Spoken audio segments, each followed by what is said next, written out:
একটু শুনে যান বাজান, মারাত্মক দুইটা অপরাধ আল্লাহ দিকে বলে নবী, দুইটি অপরাধ করেছে যারা আপনার হাতে হাউজে কাউসারের পানি পাবে না। তারা বিশ্ব নবী হাউজে কাউসারের পিয়ালের দাঁড়িয়ে আছেন, হযরত আবু বকর সিদ্দিক রাদিয়াল্লাহু তাআলা পিয়ালেগুলো ভরায় দেবেন। শোনেন, মাঝখানে দাঁড়িয়ে থাকবেন হযরত ওমর বিশ্ব নবীর হাতে নেবেন, আর নবীজি তার আতরের উম্মতদেরকে খুঁজে কিয়ামতের ময়দানে হাউজে কাউসারের পানি পান ভরায় দেবেন। বলেন সুবহানাল্লাহ। নবীজির হাতে এক তেলা হাউজে কাউসারের পানি যদি পান করতে পারেন, জান্নাতে ঢোকা পর্যন্ত আপনার তৃষ্ণা মিটে যাবে। সুবহানাল্লাহ। আপনাদের এলাকায় আসলাম, একটা ছেলের হাতে কিছু চকলেট দিয়ে বললাম, ভাতিজি এক পাতা পানি আনে, আমি একটু উজু বানাও। এক চামচ দিচ্ছি, কথা ভিজানো হবে। ওই ছেলেটা চকলেট পায় মারছে, মাঝখানে আচার খাই ফিরে গেছে, হাতে চিয়ে গেছে, রক্ত বের হয়ে গেছে, ব্যথাও পাইছে। এরপর উঠে দাঁড়াইয়া বদনা ভরিয়া পানি নিয়ে আমার সামনে গেলেন। আমি তখন বললাম, বাবা এই পানিটার দিকে কষ্ট হয়েছে, মাঝখানে আচার গায়ে পড়ে গেছে, ব্যথা পাইছে, হাতিতে ছিঁড়ে গেছে, রক্ত মনে হয় বেরোছে। ওই ছেলেটা তখন বলতেছে, আমি এরকম কত পরে যাই, আমার কিছুই হয় না। কারণ কি? চকলেট। কথা পায় না কেন? ওই চকলেট থাকার কারণে সেই ব্যথাকে ব্যথা যেরকম মনে হচ্ছে না। কিয়ামতের ময়দানে নবীজির হাতে হাউজে কাউসারের পানি যদি পান করতে পারেন, কিয়ামতের কঠিন দিন আপনার কাছে কঠিন মনে হবে না, আল্লাহ সহজ করবে। নবীজির হাতে হাউজে কাউসারের পানি আর আল্লাহর আরশের নিচে ছায়া যদি জুটে যায়, আপনি জান্নাতি, আপনার আর টেনশন নাই। কম সুবহানাল্লাহ। এখন হাউজে কাউসারের পানি চাইলেই তো নেওয়া যাবে না, কাজ কেটে ঠান্ডা পানি দিয়ে জুবাই নামাজ আদায় করতে হবে। হঠাৎ করে নামাজ ধরলে পুরাতন মুসল্লি দেখে টিটকারি মারে। হ্যাঁ, সূর্য কোন দিকে উঠছে? উত্তর পাড়ার বাদশা দিকে মসজিদে। নামাজ পড়বি না 2 দিন পরে ছাইরে দিন? বলে কিনা বলেন? সাবধান। দাওয়াতে তো 5 জনকে মসজিদে আনতে পারেন না। হঠাৎ করে একজন নামাজ ধরেছে, পরিবর্তন হয়েছে, আপনার সমস্যা নেই। আপনার সমস্যা কি? পারলে দোয়া কর যে ভাতিজা তুমি মসজিদে আসছো, দেখে দিলটা ভরে গেছে, আল্লাহর কাছে দোয়া করি, আল্লাহ যেন মৃত্যু পর্যন্ত তোমাকে জামাতের সহিত নামাজ পড়া তৌফিক দান করে। আর আপনি একটু নামাজ পড়েন দেখে সেই অহংকারে বলতেছেন, হ্যাঁ নামাজ পড়বি না 2 দিন পরে ছেড়ে দিন, ও 2 দিন পড়বি না 2 ওয়াক্ত পড়বি, এটা এর কথা কম। খবরদার টিটকারি মারবেন না, ঠাট্টা বিদ্রুপ করবেন না, নতুন নামাজিদেরকে থেকে হাসি তামাশা করবেন না। পারলে আসরের নামাজ পড়ে ছুটিপুর বাজারে একটা চা খা, কথা কর, লোকটা খুশি হয় যে এই মসজিদে এসে দেখি সবার সাথে মিল হচ্ছে। মাশাআল্লাহ। যুবক বয়সে দাঁড়িয়ে রেখে ওই দিনের সমালোচনা, এই বয়সে দাঁড়িয়ে কি দাঁড়িয়ে রেখে বউ নিয়ে ঘুরতে গেছে, ভাই ভাবি আসসালামু আলাইকুম, তোমার সাথে চাচার খবর কি? বউ বাড়িতে এসে রাগ করে, তোমার সাথে বাহিরে যাওয়া যায় না কেন? ভাই আমার ডাকে ভাবি, তোমার ডাকে চাচা।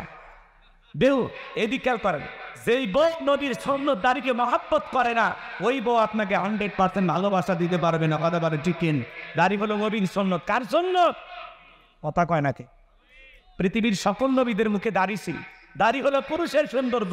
যার মুখে দাড়ি নাই, মহিলারও দাড়ি নাই, পুরুষের দাড়ি নেই। কথা কয়। আপনি যশোর থেকে ঢাকার পথে রওনা করেছেন, আল্লাহ না করুক বাস দুর্ঘটনা আপনি মারা গেছেন, পকেটে টুপিও নাই, মুখে দাঁড়িয়ে নেন, মানুষ তখন কি করবে? কাপড় খুলে দেখি মাথা কাটান আছে না নাই। কথা পাল্টে কেড়ে।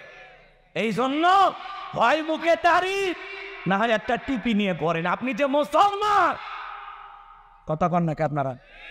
এই যে মাহফিলে আসছেন, কয়েকজনের মাথায় টুপি? চলেন আমার সাথে নোয়াখালী, ট্রেনি, লক্ষ্মীপুর, ময়মনসিংহ, জামালপুর, প্রত্যেকটা শ্রোতার মাথায় খালি টুপি দেখুন। কথা পাল্টে। এই জন্য হয় পকেটে টুপি, না হয় নিচে দাঁড়িয়ে নিয়ে রাস্তায় বেরবে, আর না হলে দুর্ঘটনায় মারা গেলে মানুষ ইজ্জত খুলিয়ে দেখতে। কথা কন ঠিক কি না? রাগ করতেছেন আপনারা মনে হয়? তাহলে হাউজে কাউসারের পানি চাইলে পাওয়া যাবে না। হাউজে কাউসারের পানি পান করতে গেলে কাজ করতে হবে। ওইটি 2টা আঙ্গুল তুলে বলেন তো কয়টি? 2টি। আরো জোরে, জোর হলো না, উঠাই যাবে। আর একটু বেশি করে অভ্যাস করেন। সূরা আনআম আয়াত নাম্বার 162। আল্লাহ রাব্বুল আলামিন জানিয়ে দিলেন, নবীজি আপনি বলুন, আমার নামাজ, আমার কুরবানি, আমার জীবন, আমার মরণ লিল্লাহি রাব্বিল আলামিন, আসমান জমিনের প্রতিপালকের জন্য। তাহলে মুমিন জীবনের সব ইবাদত হবে একমাত্র আল্লাহ তাআলাকে রাজি খুশি করার জন্য। কথা বলেন ঠিক কি না? ফাসল্লি লিরাব্বিকা, রবের উদ্দেশ্যে সালাত যেমন তেমন ভাবে নামাজ পড়িয়া হবে না, নামাজের মতো আদায় করা লাগবে। আল্লাহ তাআলা বলেন এই ঘরের মালিকের ইবাদত করো। ইবাদত যদি ইবাদতের মতো হয়, নামাজ যদি নামাজের মতো হয়, বান্দারে 5 ওয়াক্ত সালাতে মাথা নত করে আমি আল্লাহ তোমাদেরকে 2টা জিনিস দেব। যে বান্দা 5 ওয়াক্ত সালাতে মাথা নত করে আমি আল্লাহকে সেজদা দেবে, 1 নাম্বার ওই বান্দার জন্য আমি আল্লাহ রিজিকের ব্যবস্থা করব। যে বান্দা আমি আল্লাহকে রাজি খুশি করার জন্য 5 ওয়াক্ত সালাতে মাথা নত করবে, ওই বান্দাকে আমি আল্লাহ না খাওয়ায় রাখবো না, আমি আল্লাহ তার রিজিকের ব্যবস্থা করব। আপনাদের এলাকার প্রাণী বের হয় রাত 1টা 2টার দিকে, ওটা খুব কইয়াছিলেন, নাম হলো শিয়াল পণ্ডিত। ওর নামে কি আপনাদের জিগর গাছায় ভাতের হোটেল আছে, মুরগির হোটেল আছে, ওরে খাওয়াই কে? ব্যাংকের অ্যাকাউন্টে টাকা জমানো আছে। একটা পাখি সকালবেলা খালি পেটে নিচ থেকে বের হয়ে যায়, সন্ধ্যাবেলায় ওই পাখির পেটটা ভরে বাসায় ফেরত আসার ব্যবস্থা করে নাকি? সাগরের বড় বড় নীল তিমিগুলো আরে টনকে টন খাবার খায়, ওদের খাওয়াই কে? আল্লাহ যদি পৃথিবীর এত মাখলুককে খাওয়ায়, আমরা বললাম আশরাফুল মাখলুকাত কুনতুম খায়রা উম্মাতিন উখরিজাত লিন-নাস। আল্লাহ বলেন তোমাদেরকে উত্তম জাতি বানাইলাম, ভিআইপি বানাইলাম। আল্লাহকে আমাদেরকে না খাওয়াই মারবে না। আমার আল্লাহ দিকে বলেন ওয়া মা মিন দাব্বাতিন ফিল আরদি ইল্লা আলাল্লাহি রিজকুহা। সূরা হুদের ভিতরে আল্লাহ পাক জানিয়ে দিলেন এই পৃথিবীর এমন তো বিচরণশীল প্রাণীরা যার রিজকের ব্যবস্থা আমি আল্লাহ আসমান থেকে করি না। ওই আটলান্টিক মহাসমুদ্রের 33,000 ফিট গভীর অতল পানি নিচে থাকা ছোট্ট একটা প্রাণী, তার রিজকের ব্যবস্থা আমি আল্লাহ আসমান থেকে করি। চিৎকার মেরে বলে সুবহানাল্লাহ। তাহলে 1 নাম্বার আল্লাহ রিজকের ব্যবস্থা করবেন। ও আমানাহুম মিন খাউফ, 2 নাম্বার সকল ভয় থেকে আল্লাহ নিরাপত্তা দেবেন। আপনি 2 লাখ টাকা নিয়ে যশোর শহর থেকে আপনার এই সিটিপুর বাজারে আসবেন, আর 2টা বাজে মনে মনে ভাবতেছেন আল্লাহ টাকা নিয়ে বাড়ি পর্যন্ত যাইতে পারবো নাকি? ছিনতাইকারী কবলে পরে টাকা যারা 2টাই হারাবো, ভয় আছে না নাই? চুরির ভয় আছে না নাই? কথা বলেন না কেন? স্বাধীনতার 54 বছর কেটে গেল, কত নেতা ক্ষমতার চেয়ারে বসলো, চুরি বন্ধ করতে পারে নাই। মানুষের তৈরি করা তন্ত্র মন্ত্র দিয়া দুর্নীতি, টেন্ডারবাজি, চাঁদাবাজি, খুন, দর্শন বন্ধ হবে না। কথা কয় না কে? রাগ করতেছেন আপনারা? চুরি বন্ধ করতে হলে আল্লাহর আইন লাগবে। আজ থেকে 1500 বছর আগে আল্লাহ জানিয়ে দিয়েছেন ওয়াসারিকু ওয়াসারিকাতু ফাকতাউ আইদিয়াহুমা জাযাআম বিমা কাসাবা নাকালাম মিনাল্লাহ। সূরা মায়দার 38 নম্বর আয়াতে আল্লাহ তাআলা জানিয়ে দিয়েছেন চোর পুরুষ হোক আর নারী হোক, আল্লাহর বিধান, আল্লাহর ফয়সালা। চোরের হাত কেটে দাও।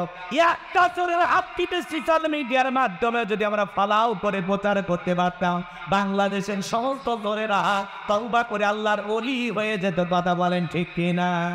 কিন্তু কে শোনে কার কথা? আজও গেল না মনের ব্যথা। এখন উচিত কথা যদি কই, টিকের ওপর দিয়া যাবি মই। এই আনন্দে কিছু লোক কিনা খাবি বগুড়ার স্পেশাল দই। যত দোষ নন্দ ঘোষ, সত্যটা বললে দোষ, করলে অন্যায়ের প্রতিবাদ, নামটা হবে তোমার মৌলবাদ, নামটা হবে তোমার জঙ্গিবাদ। আল্লাহর আইন কে চালু করবে? সরিষাই তো ভিড়। আমরা বারবার বললাম আল্লাহর আইন দিয়ে চোরের বিচার করেন, ধর্ষকের বিচার করেন, ওরা শোনে না। শোনেন? কথা বলেন শোনেন? শোনেন? কে শুনবে? কারা আল্লাহর আইন চালু তো? কারণ ওরা কলমের খোঁজা দিয়ে যে পরিমাণে দুর্নীতি করে, ওরা মনে করে প্রথম হাত তো আমারই। কথা কোন ঠিক?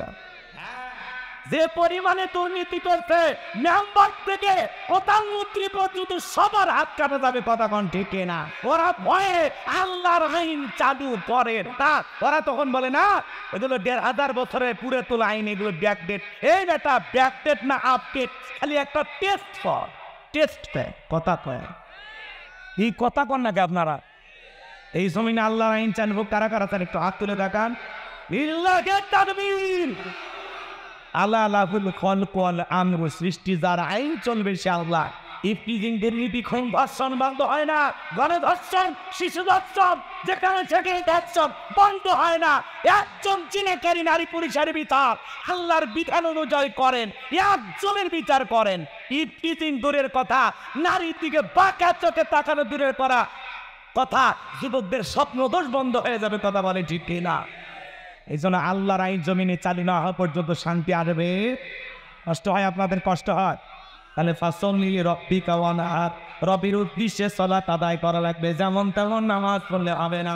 আমি আমার ওয়াতে বলে থাকি, এই দেশে নামাজি আছে 5 রকমের, 5-এর, 7-এর, খাটের, ঠাটের, ভোটের। বুঝলেন না তো? সংক্ষিপ্ত করে বলে দিই না, দেরি হচ্ছে, দোয়া করবো।